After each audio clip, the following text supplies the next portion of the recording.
I'm Ellie, the Curious Geographer. This episode of the Curious Geographer is brought to you in collaboration with Time for Geography and presented in partnership with Verisk. Natural hazards pose a growing threat to millions of people across the world. From earthquakes and volcanoes to tropical storms, wildfires, and increasingly the effect of climate change. However, with advancements in technology, communities are becoming more resilient through better planning, protection, and predictive modelling. But how do we assess risk and predict where disasters might occur? And how can catastrophe modelling help us to estimate and mitigate the impacts of these disasters? To answer these big questions, I am joined by Shane Latchman, Vice President and Managing Director at Verisk. Verisk collects and analyses data to help businesses and communities understand and manage risks, like natural disasters and financial problems. They use technology, such as GIS, to turn data into smart insights, helping to make the world a safer place. Thank you for joining us, Shane. Let's dive straight in. What is catastrophe modelling? Thanks for having me, Ali. The way I describe catastrophe modeling is it's estimating the losses from disasters that haven't happened in the past, but could potentially happen in the future. And these are disasters like earthquakes and tropical cyclones and floods and hail, things like that. And primarily, this loss estimation is really for the insurance industry. So for insurers and for reinsurers. Reinsurers are those that insure insurance companies. So how does catastrophe modelling help to estimate risk for natural hazards? So the way catastrophe models work is really quite interesting. What catastrophe models are doing is they are estimating tens of thousands of years of simulation or more of next year. So it's a Monte Carlo simulation, and you can think about it like you're looking at the year 2025 and you're simulating what could happen in 2025. If we take windstorms, for example, in the UK, there might be years, simulations of 2025, where there are no events. Maybe unlikely. There's usually a few. You might have 2, you might have 5, you might have 7, and so on. So by simulating what could potentially happen next year, 10,000 years or more, tens of thousands of years, you can then get a sense of what are the possible events that could happen. And then once you have this estimation of the possible events, you can then overlay those events on insurer and reinsurer portfolios. And what that means is, where are the assets that I am insuring? Once you have the locations of those assets and you have these hypothetical events called stochastic events, you can then come up with the overall estimated losses. Now you have 10,000 years of events or more estimated losses. Now you can come up with how much do I expect to lose every year on average from these disasters, and also tail metrics, things like what's the chance of experiencing a certain loss of an amount or greater. Brilliant. So how does that actually impact, or how does that actually help us to mitigate hazards? So students look at how we can, say, protect using earthquake-proof buildings. So that is actually like a physical structure that can, say, reduce the impact of hazards. So what exactly is the role of catastrophe modelling? You said it's to inform insurers and reinsurers, but how does that actually help in terms of hazards? So I'll just quickly recap, how is catastrophe modeling used by insurers and reinsurers? And then I'll get to the concept of mitigation. So they're really used in 3 ways. The first is to estimate prices. So the premiums for homes, for collections of homes, for businesses, etc. The second is for insurers and reinsurers to manage their portfolios, to know where to grow, and so on. And then the last, and this is the part that really connects quite a lot to your question, is capital calculations. And capital calculations are estimating how much money do I put in the bank in the case of a big disaster. So let's say there's a really big flood in the UK, and an insurance company is insuring hundreds of thousands of homes in the UK that are impacted by this event. Well, they will then get quite a lot of claims. And what you really want to ensure is that if you've paid for an insurance policy, that the insurance company remains solvent, i.e., I have experienced a claim, and therefore I'm going to get some money from my insurer to help me rebuild.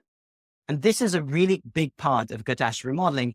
It helps through the capital estimation, making the insurance industry more resilient. And so thus the mitigation role in part is done through using CAT models to better and estimate how big and how extreme tail catastrophe events could be, so that insurers and reinsurers can be prepared for that, and therefore are much more likely to remain solvent in the case of a disaster, and then help the country rebuild after that. Other cases as well too. So other examples is, if you think about in the UK specifically, Flood Re has this Build Back Better scheme.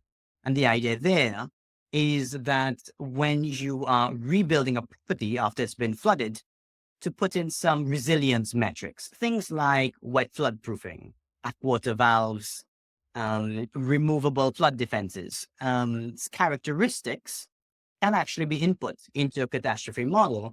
And then the results of that can then potentially feed into the results that insurers are getting, and then ultimately into policyholder premiums. We're still at early stages for that, but that's also part of the idea, where these property flood resilience characteristics can ultimately impact catastrophe modeling and its results. Fantastic. And you've talked quite a bit about the word resilience, and sometimes we look at resilience to disasters and natural hazards. So if we didn't have catastrophe modeling, then that would mean that our communities aren't very resilient to natural hazards.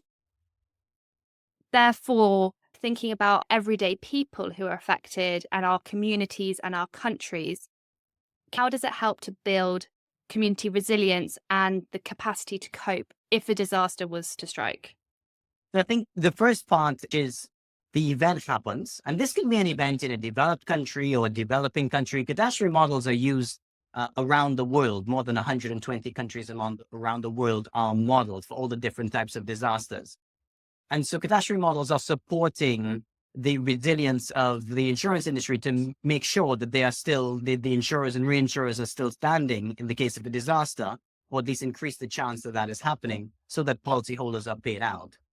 Another example is if you look at these recent wildfires that happened in California earlier this year, this is in early 2025, you can see that there are actually a lot of homeowners whose houses were burned down but couldn't get insurance. And that really connects to an old law in California, which prohibits the use of catastrophe models in creating policyholder prices or premiums. And actually that law has been relaxed recently. And so we've made an application for our model to then be reviewed by the California Insurance Commission. And so what does that mean?